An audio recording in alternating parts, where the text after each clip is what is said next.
From IHH Healthcare Parkway Pantai, Alvin Neo joins us. First, some supporters to thank, and thank you for listening. Here it is, the fully integrated cloud CX platform that you need to act smarter, respond faster, and be first in CX. Now you can turn innovation into value, scale up when you need, and add new capabilities whenever the situation demands it. One experience, a single unified solution for employees and customers. One cloud, a single cloud offering based on AWS public cloud technology. One path for migration to the CXone platform. The fully integrated cloud customer experience platform from NICE, allowing you to be first in CX. Visit nice.com for more. Leaders responsible for operations, information technology, customer experience, contact centers, customer care, service and support are invited to register for a free CCW digital membership. Membership includes networking with 100,000 plus qualified industry professionals, quarterly executive research reports, product matchmaking, and more. Go to ccwdigital.com to join the community. That's ccwdigital.com. The CMO of IHH Healthcare Parkway Pantai, Alvin Neo, joins us from CEM Asia in Singapore, where he shares his organization as the second largest private hospital operator in the world by market capitalization. They service the middle class and above, those people who can afford, have a desire for, and beyond the best critical outcome, appreciate good patient experience. Service and speed and spec is important to them on top of the clinical service. One of the ways the company does this is by combining what you would expect from a hospital with what you would expect from a hotel, visually and in terms of the actual customer experience. Alvin dives into the myriad other means as well. Welcome to CCW Digital on B2B IQ. I'm your host, Seth Adler. Download episodes on ccwdigital.com or through our app in iTunes within the iTunes podcast app, in Google Play, or wherever you currently get your podcasts. Alvin Neo. Parkway Pantai Limited. This is the second largest in the world. It is? Yeah. By market cap. Right. Second largest by market cap. I was surprised to hear it, of course, that employing American ignorance, right?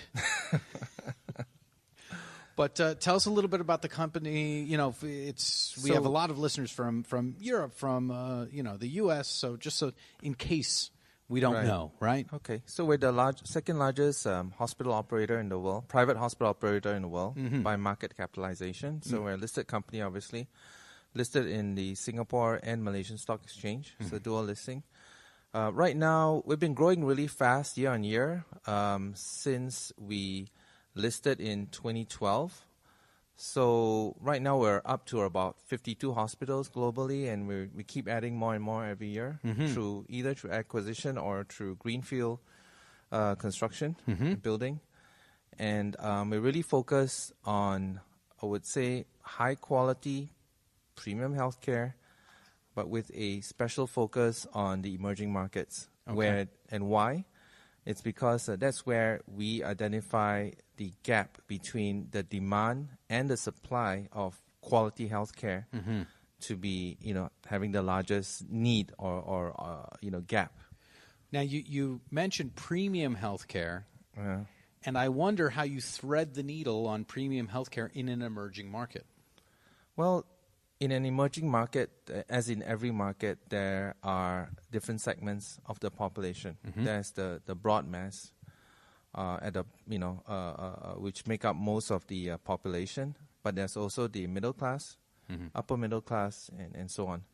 So we would be addressing, I guess, middle class and above, those people who can afford private healthcare, who have the desire for it, and also, want to make sure that they not only get the best clinical outcome, but that they also appreciate good customer or patient experience. So for them, the service and speed aspect is important on top of good quality medical or clinical outcomes. So that's where the customer experience part of it comes into the mix. Because whenever you go for something private or premium, you do expect a better experience, smoother, faster, more less friction, more delight. Yeah. All good concepts for a premium brand. How could that be in a healthcare brand? What would that look like? You were describing kind of walking into the lobby almost of one of your healthcare facilities. Yeah, our newest hospital in Singapore, we have many around the world, obviously, but the newest one in Singapore, Mount Elizabeth Novena, which is a younger sibling of the original Mount Elizabeth, which is in Orchard Road. This is in Novena. It was built with the concept of combining a hospital with a hotel ambiance. So if you step into the lobby, it's marble, it's really quiet. There's a concierge, there's lots of space. It's relatively quiet. You'll never hear the clanging of a gurney, or even very seldom see anyone even in a wheelchair being wheeled around in patient garb. That's because it is designed kind of like with a hotel concept of service in mind, where there's a division, there's a difference between front of the house and back of the house. So in this particular hospital, Mount Elizabeth Novena, there are, if I'm not wrong, 4 banks of lifts, 4 different sections of lifts. One is for guests, as in for visitors. One is for patients to be transported around. One is for all the backroom stuff like food and laundry and all that to be moved around. And then the last one is for, if I'm not wrong, for VIPs. So you won't, kind of as a visitor, ever come across someone being wheeled around in a gurney, sharing the same lift as you when you go visit your friend in the room, because they will be using a separate bank of lifts. So there's that quiet, there's that peace. There isn't that stress, extra stressfulness of seeing, I guess, being very aware of other sick people nearby. It's almost, like being in a hotel. So we're trying to create, the concept there is to create a healing oasis, a healing environment that is quiet, that is peaceful, that is conducive to getting better. I would never think that I would want or need this in my healthcare experience. I wonder how you came upon this as a solution or as a brand. I think because we are in private healthcare, to differentiate ourselves, we really go for the segment of people who want the best of, or the better end of every key aspect of healthcare. As I said, both the top clinical, capabilities and skills from the doctors and the nurses, best equipment, but also the best experience. As I said, comparatively, if in comparison rather, you might compare it to, at least in the Singapore context, a lot of people will go to a government hospital, which are very capable in and of themselves, but they're very crowded. And so you may end up having to wait a fairly long time. You may end up being seen a lot of times by a doctor who is in training, etc., etc. So the experience is adequate, but if you have the means and all the insurance coverage, you might want to choose a better experience. So again, it comes back to the those who are seeking that better experience and who have the capability to access it. Yeah, of course. But again, in healthcare, how and why would I know that I want that? You brought up the concept of Joe Public when we were speaking earlier. That's right? Correct. So we differentiate Joe Public and Joe Patient. Although not directly linked to, kind of the concept of whether it's, premium private healthcare or, regular healthcare, in the government hospitals. But Joe Public and Joe Patient are two concepts that we, from a marketing standpoint, we leverage a lot. Joe Patient is, at any one time, out there walking around on the streets, only maximum 5% of the people are actually in Joe patient mode, as in they are not well, or they think they're not well, or they are former patients and they have to keep taking care of themselves for the rest of their life because they have chronic illness or whatever. But at any one time, there's only about 5% of the people walking around there who we may classify as Joe patient. The other 95% of the people walking around on the street are what we call Joe public. So these people are not sick, at least they're not feeling sick today, right now. And therefore, if you hit them with very hardcore medical terminology, communication, that kind of thing, number one, they would ignore it probably. Number two, it might even turn them off because healthcare is funny that way, that if I'm not sick, I really don't want to hear about anything about getting ill, or I don't want to think about it. I want to think about it because it just feels like, oh man, that's kind of superstitious, right? Let's just stay away from talking about anything because I'm not sick, so let's not talk about sickness. But the moment you think you have something wrong with you or you are ill, it goes 180 degrees to the opposite direction, and you become fanatic about figuring out what's wrong with you or your loved one, finding the best treatment, the best hospital, the best doctors. You go, opposite, right? You go into beast mode in terms of finding a solution. But from a private hospital standpoint, where we want to make sure that we are the preferred choice when people do get, need our help, need healthcare services, we want to make sure that we start planting or start influencing the top of mind and the awareness, the consideration, the preference, even when they're Joe public. Right. And not wait till they're Joe patient to try to convince them that we are the better option to take care of their healthcare needs. How can you go about doing that? That's really by looking at, you can't sell something to someone that they don't, find relevant or they don't want to tune into. So when for Joe public, we try to find things that they like, that they find meaningful, that they don't find icky or yucky, or that they will things that they won't avoid, things that they welcome. So for example, it's what I call a kind of a Trojan horse marketing approach. Sure. So embed your actual desired message in something, in a wrapper, if you like, that is attractive to the target audience. In this case, it's Joe public. For example, if we're trying to engage parents of young kids and make them, prefer us or be consider us, maybe even be loyal to us. We want to engage them, even when everybody's, fine and healthy and all that.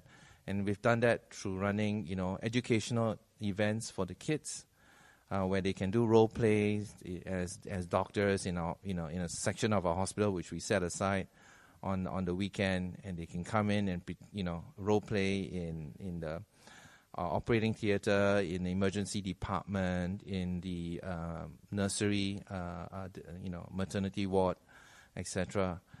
So it's inspirational, it's educational, all that good stuff. And this is this mechanism was one of the very few reasons we could find that people would actually willingly bring their kids who are not sick to the hospital. Right. Because otherwise, why would you, right? If your kid's not sick, why on earth would you ever bring a kid to the hospital for fun? Right. You wouldn't. But this is for fun, and this is for inspiration, education, all the rest of it. So this is one example of whereby we use this approach to engage Joe patient. There's Joe public. Yeah. There are other means, of course. Let's say for orthopedics, we would engage the sporting community, people who run a lot, who cycle a lot, marathoners, triathletes, and all that when they're well. But we engage them because they at some point in time, in fact, quite frequently, their bodies do need fixing or enhancement or repair. Yeah. And so engaging them when they're still well and in training, we become trusted, we become preferred. So how do you engage them when they are well? Well, we would collaborate with them on when they do their running clinics. We might bring one of our orthopedic surgeons in to give a talk on how to, manage the wear and tear of the joints, because athletes obviously have heavy usage. Sure. Preemptive medicine. Preemptive medicine. How to manage like I said, wear and tear. How to build up strength, in a sustainable manner, and not obviously taking shortcuts like steroids and whatnot. So all these kinds of things, so which the athletes or these weekend warriors would find of value, but it's like an easy way in. It's a very palatable way. It's nothing. It's not wishing them ill or that they will get sick. But in fact, it's the other way. It's preventative. Yeah. It's sustaining. It's strengthening. Yeah. So all these good things. So I believe in this approach of doing well by doing good. So we help others even when they don't really need our actual services, but we help them in other ways. And then for the day that they do need help, we'll be on their speed dial, right? We'll be their preferred. Yeah. So I think that's the way, because consumers nowadays, they're very savvy. They're very empowered, with Google and social media and everything. They know a lot of stuff, and if they didn't, whatever they don't know, they can search and find really quickly. Absolutely. So we have to be very, as a brand, as a business, be sincere, authentic, generous, and build that trust. And once you have that, then everything flows from there, actually. Everything becomes much easier, right? It is easier because in a world where there's so many messages coming at you, there's so much clutter in the media, you actually fall back on things and people that you trust. Sure. So if you're one of the brands that someone trusts, you actually have a disproportionate advantage in terms of retaining their loyalty and advocacy.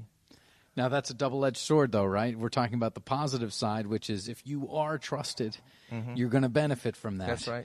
But if you are not trusted, exactly, it's going to be a whole lot worse, isn't it? And that's why customer experience is one of the key areas of focus for all marketers nowadays. And if they don't focus on it, they're going to be in big trouble, right? So, and as a CMO, ideally, we control the whole, I would say, customer journey.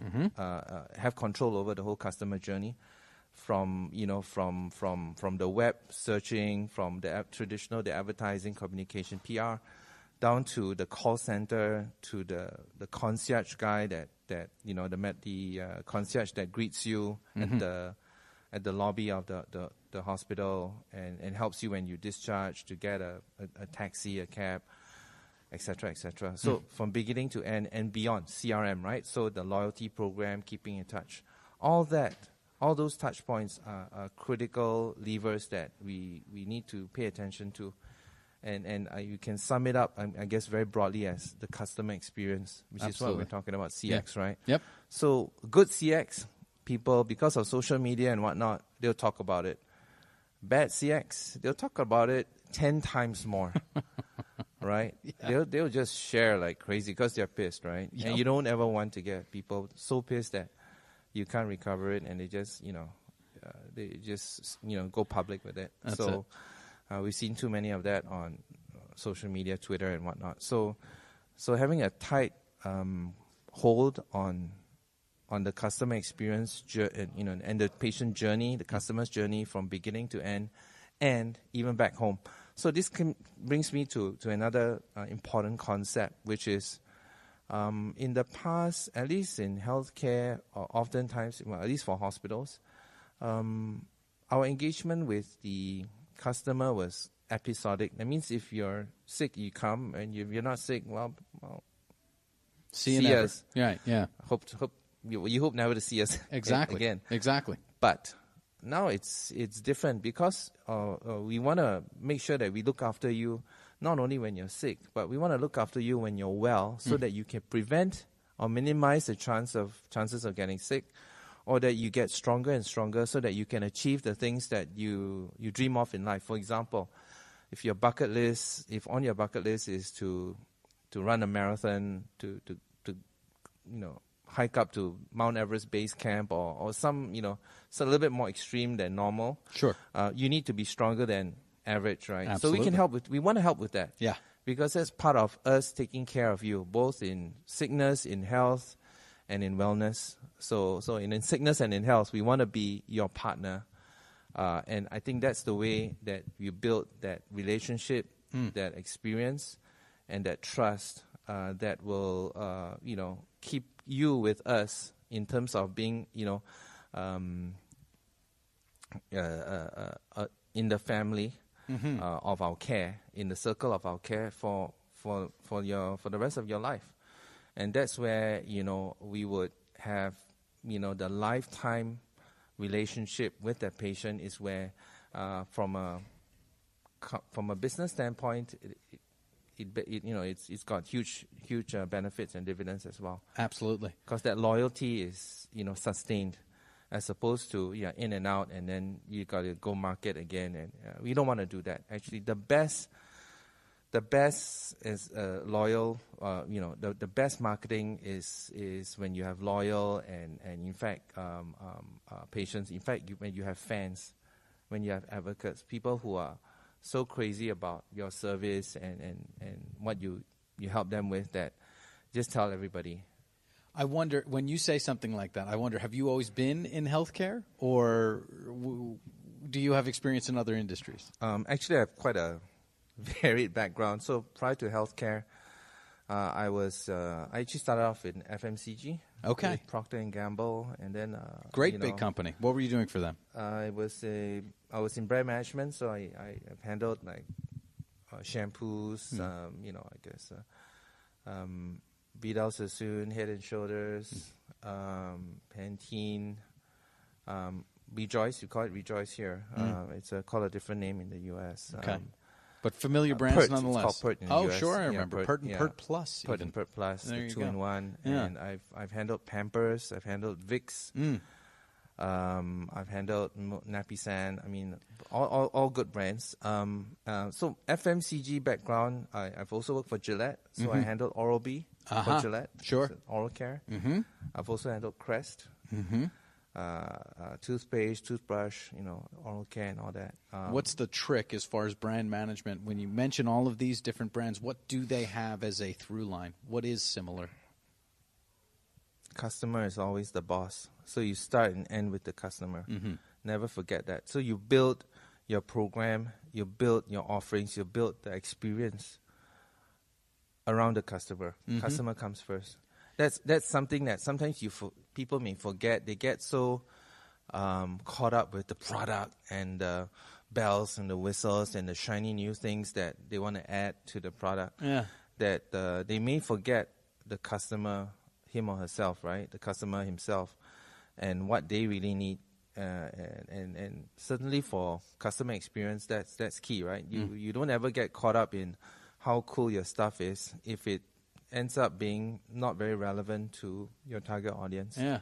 So that's really one thing that FMCG has taught me, which is to start and end with the customer, with the consumer, and always have them in the center. And you can't go wrong then. Yeah. So if you have customer first, whenever you're in doubt or whenever you have a debate with a colleague about should we go A or B or C option, you just ask, so what does the customer say? Let's check with them. And probably the answer becomes a lot clearer then. Yeah, you'll always know. Exactly. You'll always know because, and they'll tell you if you ask in the right way. Yeah. Exactly. Procter & Gamble, can you take us through the philosophy there? It's a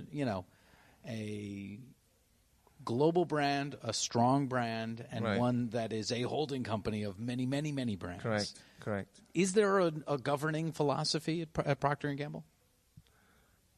Again, for P&G, it's really it was probably the first company that it was the company that actually developed the concept of brand management as opposed to product management.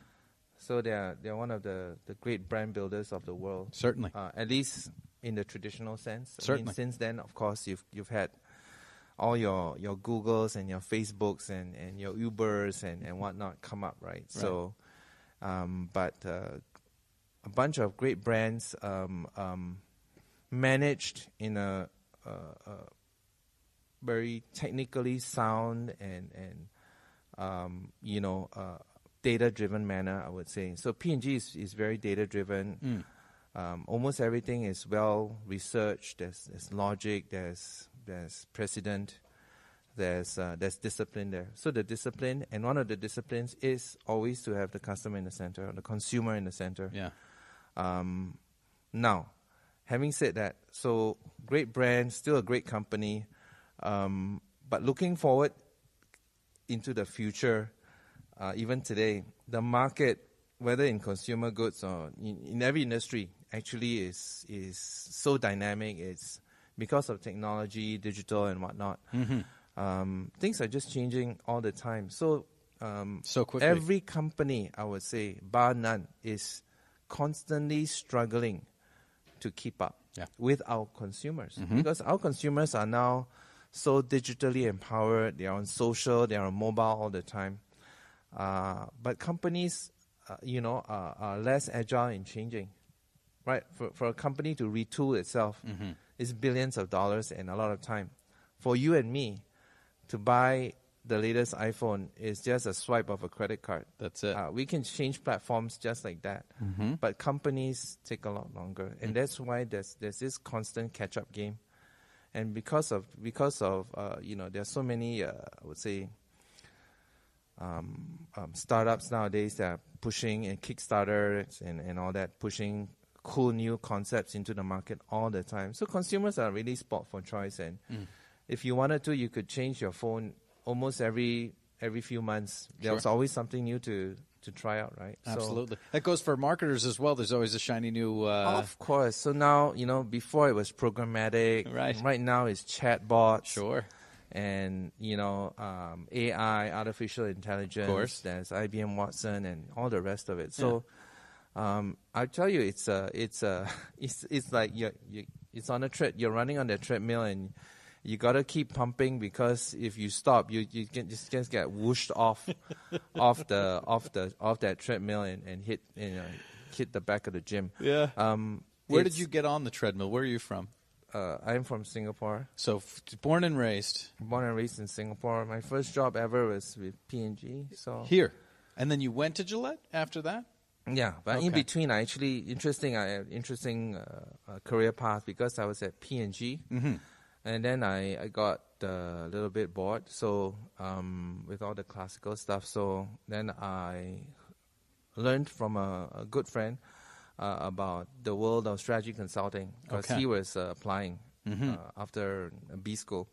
So I applied to McKinsey, to Bain, and to BCG, Boston Consulting Group. Sure. So I got offered by two of them. So I decided to join BCG. So I was a BCG strategy consultant for 3 years. Interesting. So that helped. Actually, I find that that BCG training, the strategy consulting training, really helped me develop my skills in framing situations, framing problems, defining and articulating patterns, and because giving it a scientific approach almost. Framing something, because you can have a lot of data out there, you can have a lot of things going on, but until you see the patterns and you put some law and order into it, it's hard to deal with, because there's so much of it out there. So one of the skills of a strategy consultant or a strategist is to actually organize the world. Sure. So that we can decide, okay, which part are we going to focus on? Right. So it's a framework that's used by a lot of people. We call it where to play, how to win. First, you have to decide where to play. Once I decide, okay, we're going to focus, we're going to prioritize where to play here. Yeah. And then I figure out, how do I win in that segment that I just, prioritized.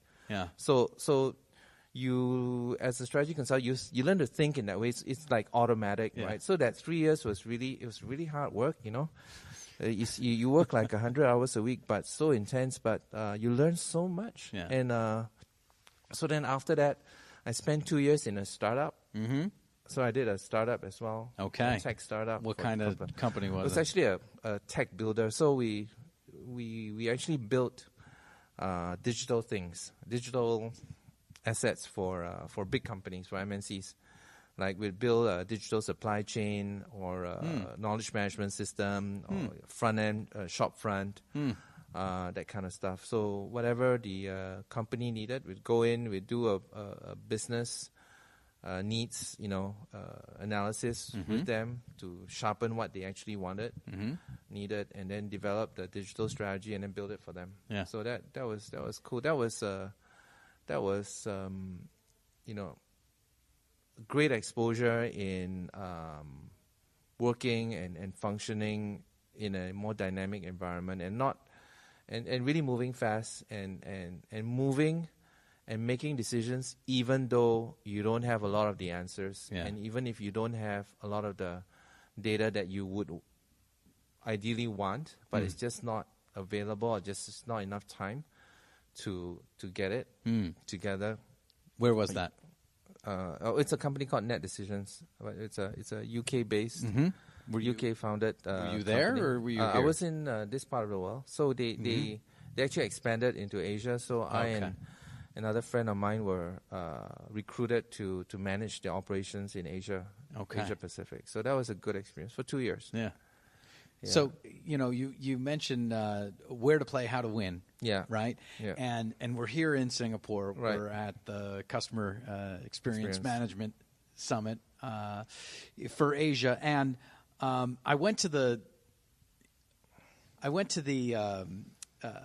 Singapore Museum. Yes.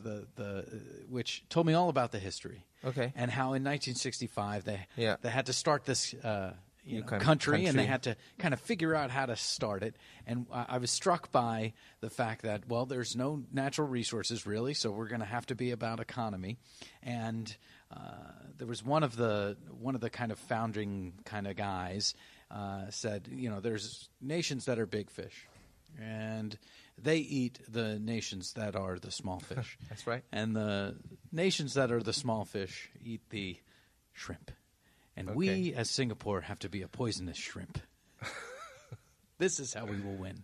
Okay. And they said, we have to immediately join the UN and get all sorts of friends, and it's all about the friends that you have. Yeah, exactly. I wonder, as you were growing up, what was it like here, as a kid in a relatively new nation or explicitly new nation? I think when you're growing up in that kind of environment, you realize that we've always known that we were small. So when you're a small guy, right, you're always thinking about survival and how, and you always realize that, there's no safety net. Not really. Maybe a small one, but not really a good safety net. Not big enough. Not big enough to carry you for too long. So you always have to be on your toes, always leaning forward, and really coming to terms with the fact that you probably have to work harder than most people to secure your, stability. Yeah. To keep up. You're always having to reinvent yourself. You always have to be more disciplined than others in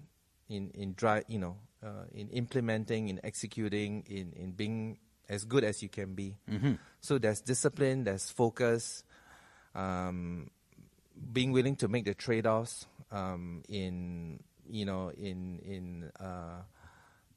things you would ideally like to do and things that need to get done. So you would just be very pragmatic, I guess is the word I'm using. Yeah, sure. So you learn to be pragmatic, you learn to be focused, you learn to be disciplined. And you do whatever you do whatever needs to be done when it needs to be done. You just get on with it, and you can see the results, right? Obviously, the country has prospered. I was just speaking to Jacqueline, who used to head customer experience at the Changi Airport, which is for several years now, the #1 airport in the world. Right. And Changi Airport is kind of one of the fruits or the examples of all that Singaporean, whatever I spoke about, attention to detail, quality, execution, focus, put together, and that's what you get, right? Staying ahead constantly. I think it was, who was it? Andy Grove, who said, "Only the paranoid survive." That's us. Yeah. We're so small. We're paranoid, right? That anytime anybody could just cut off our water supply, cut off our power stations, and we'd be helpless within, I guess, 48 hours. We'd be on our knees. That's it. Yeah. So you always make friends, as you say. You always surround yourself with friends. Be useful to them. Be valuable in yourself. Stay ahead of the game. Reinvent yourself. And some countries might say, "Oh, but you guys are really not sentimental about preserving old things and all that." It's not that we're not sentimental. We'd love to be, but we have to be pragmatic about it, because you only have so many things that you can play with. You have to trade off, and you have to make certain calls, certain decisions in order to to remain relevant and remain, stay afloat, right? That's it. So that's it. It's very pragmatic. It's very pragmatic. But on the other side of it, I think there's a tremendous pride, I think, in being part of it as well.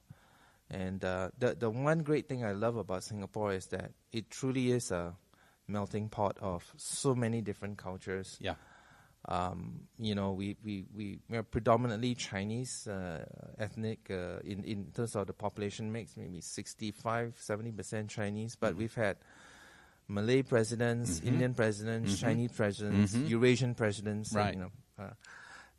It's crazy, right? So it's really baked into the DNA of this little island, that this society, that everybody is truly equal, and everybody has a chance, and it doesn't matter. We respect every race, every color of skin, every religion that preaches good things. Obviously, in that way, it feels like New York. I'm from New York, and it's essentially it isn't about any of that. Right.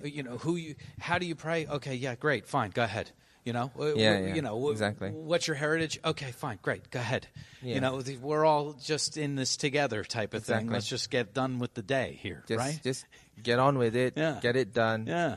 I'm quoting from Chairman Mao, who's from China, right? Mao Zedong. But I think Lee Kuan Yew really learned of quite a few things from him in terms of principles, and one of them was that I don't care if it's a black cat or a white cat or a gray cat or a brown cat. If it catches mice, it's a good cat, right? So it's about what you can do, what you can bring to the table, what you can help others with. That's the value. That's you. It's not about your religion, your race, your what you believe, whether you are straight, gay, whatever. It doesn't matter, as long as you're a good person. You pull your weight. Yeah. Get the job done. done. Get the job done, and that's it. We're good. And keep peace, right? Keep the peace with everyone else. Don't be too much of an ass. That's it.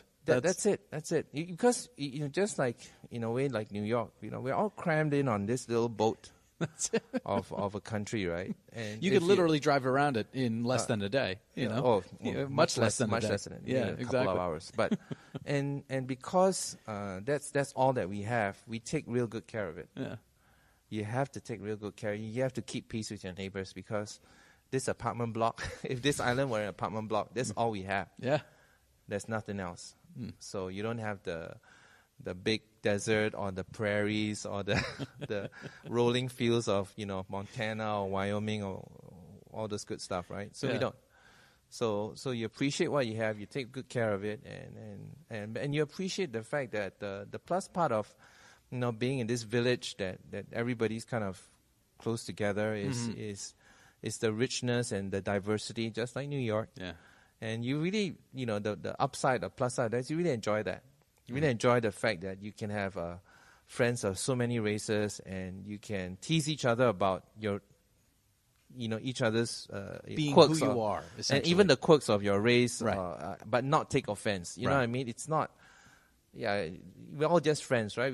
I can talk, talk rubbish to my Malay friend. He can talk rubbish back to me. And it's coming from love. It's coming from love. It's coming from love. It's coming from a place of friendship, and we know that it's just silly talk, and it's just human talk. Yeah, but don't take it personally. Right, that's it. Right. If you take everything so personally, then people are so careful and so PC, politically correct. And then you stop speaking the real truth. You just speak in niceties, right? In polite language, but what you feel inside may be something different. So I like the fact you're almost that disconnecting what you're saying from what you're feeling. Totally. Yeah. And then it's like, wow, I never knew you felt like that. Yeah. Well, I never dared to tell you. But here I think we're like, so for example, right? So that's like in Singapore or maybe in Asian culture, if you ask me, how are you doing today? And if I'm really not doing too good that day, I'll just say, well, so. Yeah. I will never say, great. But I have an American boss before whom I love a lot. He's still a good friend of mine. Right. But he had this thing, right, about, hey, how are you? And I said, typically, I'm okay. And then he said, what? Just okay? Right. Just okay? You should be great. You should be awesome. And I said, but I'm not feeling too awesome today, so I'm just okay. Yeah. Can I be with that? Then he was like, yeah, fine, whatever. Right. I'm not judging, right? But it's just that we're just, we just say it, right? If you're not feeling great, just say, I'm not feeling great today. And that's it. So then people will know to back off. Yeah. Again, with all due respect to him, if you're asking the question, be careful. You might get an answer. Right. You might get the real answer, yeah, right? Exactly. Instead of the polite answer. It's like, I'm great. Yeah, like my dog died, but I'm still great. No, I'm just I'm half joking, but it's actually true. Yeah, true. It was a true story. Yeah, but and again, I'm okay with that. You know what I mean? To me, it's just accept each culture, each style, each approach of every different society around the world for what it is. That's it. Don't get too judgy about it. Don't say, oh, that's wrong. That's not wrong. That's just the way you like to do it. Someone else does it another way. A German guy would do it yet another different way, etc., etc. Chinese guy from China would do it totally different as well. Yeah. To me, the beauty of life is just dancing with that, right? And not imposing your views on another person, but just saying, okay, well, you have your way, I have my way. We're cool. Peace. The dance of life, right? You just dance with it, right? Otherwise, you're going to be butting heads with everybody and pissing everyone off, and it's not going to end up anywhere good, I think. So that's what I think, yeah. All right, so I've got 3 final questions for you. I'll tell you what they are, and then I'll ask you them in order. Sure. What's most surprised you at work? What's most surprised you in life? And on the soundtrack of your life, one track, one song that's got to be on there. But first things first, along the way in your career, what's most surprised you at work? What's most surprised me at work? Nothing really. No, I'm just joking. What surprised me at work, I guess especially when I was younger, is like how much I could actually push myself beyond what I thought was possible. Yeah. And I never thought I'd get there, but I am. Yeah. So if you ask me when I was 25 and you say, oh, what do you want to be? I said, well, I want to be a CMO, Chief Marketing Officer one day. But I never really thought I'd get there because I thought, okay, well, that's an aspiration. Sure. Just like wanting to be president of the United States or whatever, right? Right. Or prime minister of England or whatever. Yeah. So, but, somehow along the way, I had good bosses who pushed me beyond, believed in me, pushed me, gave me opportunities, and never ever limit yourself to what you think secretly are your own limitations. Yeah. And just go for it, try. If you fail, well, at least you know another way that doesn't work. You try another different way. That's okay for me. So that's one of the things that I really learned and appreciated. And the second thing to add to that is, skills are really transferable. And I've changed different industries, right? I worked in FMCG, I worked in strategy consulting, I worked in a startup, tech startup, I worked in healthcare. I mean, fairly diverse in a way. Certainly. And in different companies, I worked in different companies, a lot of MNCs, local companies, UK, British companies, Asian companies, and I'm just surprised. I've surprised myself that I realize I'm pretty adaptable. There you go. To just fit in and get on with things, right? In the New York way, get on with it. That's right? it. Just get on with it. Get it done, right? So I think that's good. Second question again. The second question again is, what has most surprised you in life?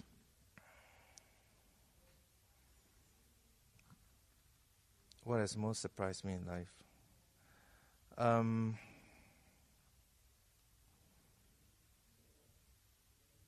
The resilience of human beings has, I thought I'm reasonably adaptable, but to be very honest, I haven't had a very, unduly difficult life. Okay.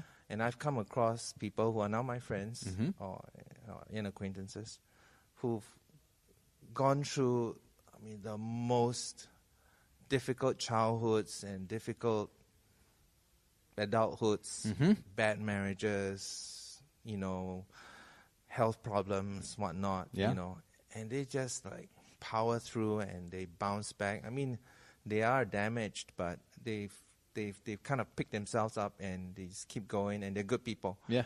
And they despite all that, they still keep their values, they still keep their optimism, they still keep their humanness and all that, and that's what really has surprised me beyond what I've never thought it possible. Because for myself, if I were in their shoes, I always think, shit, I would have given up halfway, right? Yeah.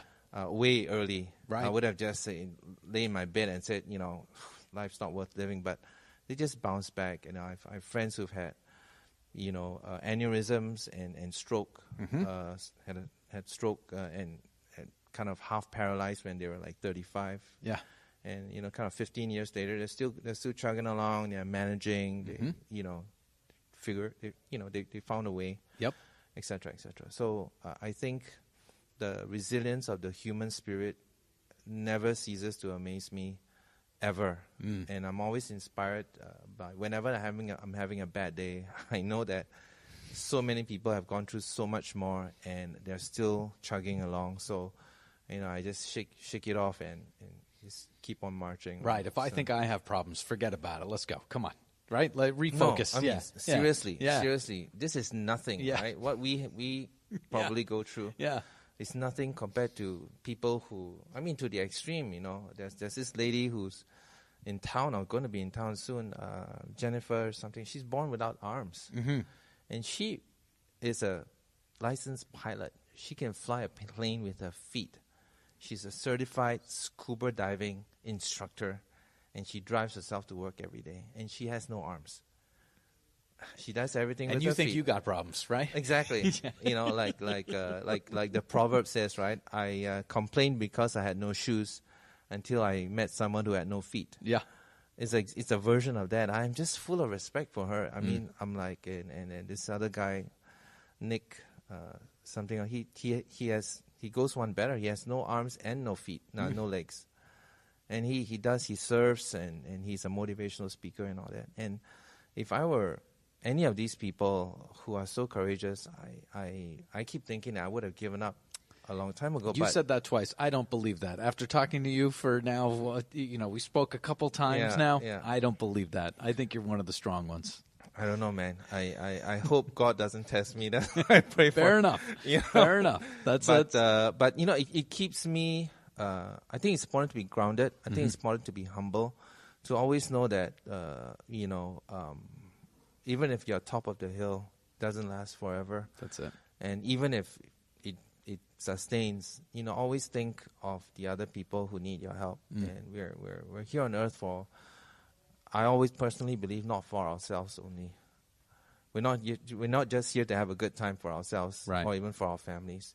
It has to go beyond, and we have to have an impact and really sounds corny, but make a difference in someone else's life, help them, uplift them, in whatever big or small way that we can. Yeah. We should do it. And because we are all not perfect either. Right. But we try. As long as you keep trying, it keeps you grounded. The moment you think that you know everything and you're the best and there's no one better, you're in big trouble, man. Yeah, that's not and you're not going to be very happy either, because I've seen those people. There's something missing inside them, and they're always searching, and they're always doing these crazy, pushy things, and chest beating things. Which it's like, why are you doing that? Like, come on, don't be so. That's one thing I realized about life, right? It's like, and I counsel people who tend to be this way. They're good people, but I say, don't be so inwardly focused. Be outwardly focused. Mm-hmm. The moment you are too self-involved, even if I know you're a good person, but you're always about, how it will affect you, how it makes you feel, whether you like it or not, and all that. Come on, suck it up, right? Focus outwards. You'll be a lot happier, and you'll be very expansionary. That means you are a person who has your arms open to the world. Mm-hmm. And that creates energy, that creates creativity, and all the good stuff comes from there. So that's my belief. Yeah. On the soundtrack of your life, one track, one song that's got to be on there. Oh my God, so many good songs. So as you're going through the Rolodex, then it doesn't have to be the perfect song, it doesn't have to be the most appropriate song, but just a song that would be on the soundtrack.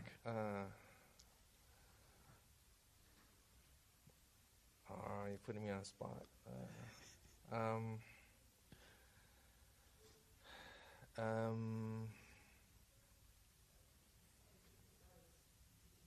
There's one of my favorite singers is this. She's kind of a Singaporean gospel singer, but she's based in LA. Her name is Corinne May. Okay. And I love her songs because it has a lot of meaning, even for people who may not be so religious. Mm-hmm. Or from my faith. I'm Catholic, so is she. Mm-hmm. So she has one of her songs from one of her albums. It's called 5 Loaves and 2 Fishes. Mm-hmm. It's from the Bible verse. And it has a lot of meaning because it tells, it's a story about, what little you have, just offer it up to the world. And it will multiply. It will have more impact than you can ever imagine. If you paint yourself as small, I don't have a lot, and I'm not very talented, I'm not a genius, so don't expect too much from me. That song tells me that don't let yourself off the hook so easily. Right. Whoever you believe made you, your creator or the universe or whatever, is for a purpose, and you have talents, and you have a responsibility to share whether your talents are big or small, you have the responsibility to do something with it beyond just for yourself. Yeah. And that's what the parable of the 5 loaves and 2 fish tells me, and that's what's in the song, that you never know the multiplier effect of what you can achieve or what impact you can have if you don't try. And if you just kind of be protective and conservative and keep it to yourself, you will never know the full potential of what you can touch in the world, how much of the world and the people you can touch. So that's kind of if you put me against the wall, that's one of the ones that's a pretty good one for being put on the spot, for being put up against the wall. Yeah, I was gonna go for a song from the Fray or the Cure or one of my favorite groups, but I decided to go with that. Alvin, this has been an absolute pleasure. I really appreciate talking to you, man. Thanks, sir. And there you have Alvin Neo. Whenever you go for a premium experience, you do expect a better experience. Smoother, faster, less friction, more delight. So the concept is to create a healing oasis environment that is quiet, peaceful, and conducive to getting better. Appreciate everything that Alvin shared and his time. Appreciate your time. Stay tuned.